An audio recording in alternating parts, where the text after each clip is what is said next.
বিশ্ববিদ্যালয়ের ডাকসু নির্বাচনের ছাত্র শিবিরের ভূমিধস জয়কে ঘিরে রাজনৈতিক অঙ্গনে চলছে তুমুল বিতর্ক। সম্প্রতি জাতীয়তাবাদী আইনজীবী ফোরামের ব্যারিস্টার সৈয়দ এজাজ করিম মন্তব্য করেন, আওয়ামী লীগ ও ছাত্রলীগের ভোটেই ছাত্র শিবির জিতেছে, এমনকি মির্জা আব্বাসও এমন দাবি করে বসেন। এর জবাবে ক্ষুব্ধ কণ্ঠে প্রতিক্রিয়া জানিয়েছেন সাবেক শিবির নেতা ও যুক্তরাষ্ট্রের হাওয়ার্ড বিশ্ববিদ্যালয়ের সহকারী অধ্যাপক ডক্টর মির্জা গালিব।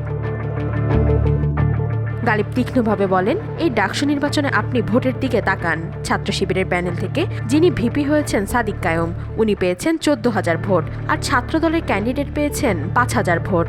বিএনপি থেকে বোধহয় মির্জা আব্বাস ওই দিন বলেছেন যে এখানে ছাত্রলীগ আওয়ামী লীগের ভোট গেছে, তো 14,000-এর মধ্যে কত হাজার হলো শিবিরের ভোট আর কত হাজার হলো আওয়ামী লীগ ছাত্রলীগের ভোট।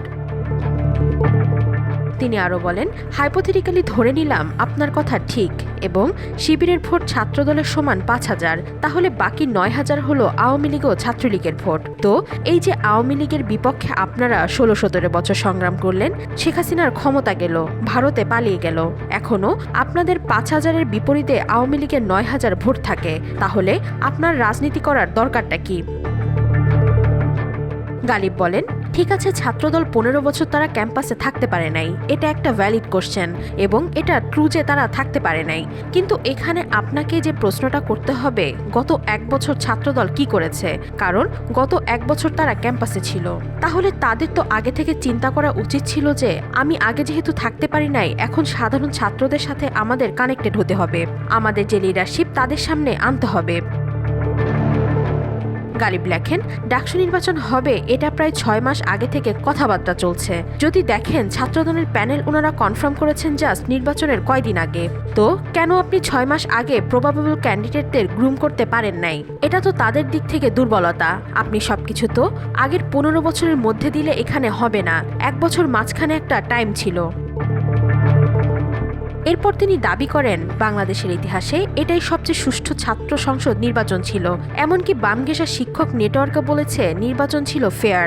গালিব বিশ্লেষণে বলেন, জুলাইয়ের আন্দোলনে শিবিরের সক্রিয় ভূমিকায় ছাত্রদের আস্থা এনে দিয়েছে, ফলে প্রায় সবাই পুরো প্যানেলকে ভোট দিয়েছে।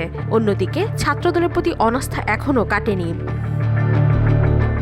জামাতের রাজনীতি ক্লিয়ার না এমন মন্তব্যের জবাবে মির্জা গালিব ক্ষুব্ধ কণ্ঠে পাল্টা প্রশ্ন ছুড়ে দিয়ে বলেন, আপনারা যখন জামাতের সাথে জোট করেছেন, 2 জন মন্ত্রী বানিয়েছেন, তখন কি শিবির কারা সেটা চিনতেন না? শিবির এবং ছাত্রদল আপনারা সর্বদলীয় ছাত্র ঐক্য করেছেন। জামাতের রাজনীতি না বুঝা, জামাতের রাজনীতি সম্পর্কে ক্লিয়ার না হইয়া জামাতের কারা কারা রাজনীতি করে, শিবির কারা করা করে, এটা না জেনে তো ওনারা জোট কিভাবে করলেন? আজকে এসে এত হালকা যুক্তি দিলে সেটা গ্রহণযোগ্য হবে না। নির্বাচন চলাকালীন ছাত্রদলের জিএস ক্যান্ডিডেট হামিম ও শিক্ষিকা মোনামির বাগবিতণ্ডা বিষয়ে উল্লেখ করে তিনি বলেন, ছাত্রদলের ক্যান্ডিডেট হামিম ও শিক্ষিকার সাথে কিছুটা বাগবিতণ্ডা হয়েছিল। উনি বোধহয় ওইখানে অ্যাডমিনিস্ট্রেটিভের দায়িত্বে ছিলেন।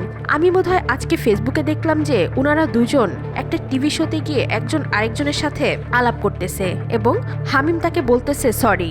উনি খুব হাসি মুখে তা মেনে নিয়েছেন। বাংলাদেশের রাজনীতিতে আপনি কবে এমন বিউটি দেখতে পেয়েছেন?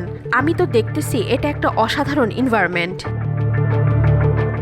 ছাত্রদল প্যানেলের প্রশংসা করে তিনি বলেন, ছাত্রদলের যে প্যানেল ছিল ভেরি গুড প্যানেল হয়েছে, তাদের প্রিপারেশনে ঘাটতি ছিল, সাধারণ ছাত্রদের কাছে তারা যেতে পারে নাই। এই ছেলেদের যদি সামনে ছাত্রদল গ্রুম করে, তাদের সিনিয়র লিডাররা তাদের মেন্টর হয়, আমি মনে করি তারা ভালো লিডার হতে পারবে। তিনি আরও বলেন, নতুন জেনারেশন যে রাজনীতি দেখতে চায়, এর সাথে আগের পাওয়ার পলিটিক্স মিলে না, যেটা ছাত্রলীগ করেছে। আপনি হলে গিয়ে গেস্ট রুম করবেন, সাধারণ ছাত্রদের ধমক দিবেন, তাদের নিয়ে সিট পলিটিক্স করবেন, মিছিলে না গেলে শারীরিকভাবে নির্যাতন করবেন। এখান থেকে ছাত্ররা বের হয়ে আসতে চায়। সর্বশেষ তিনি বলেন, ছাত্রদলকে তারা কিছুটা সন্দেহ দৃষ্টিতে দেখে। তারা এখানে ছাত্রদলকে ছাত্রলীগের সাথে ট্রেডিশনাল রাজনীতিতে ব্র্যাকেট করে।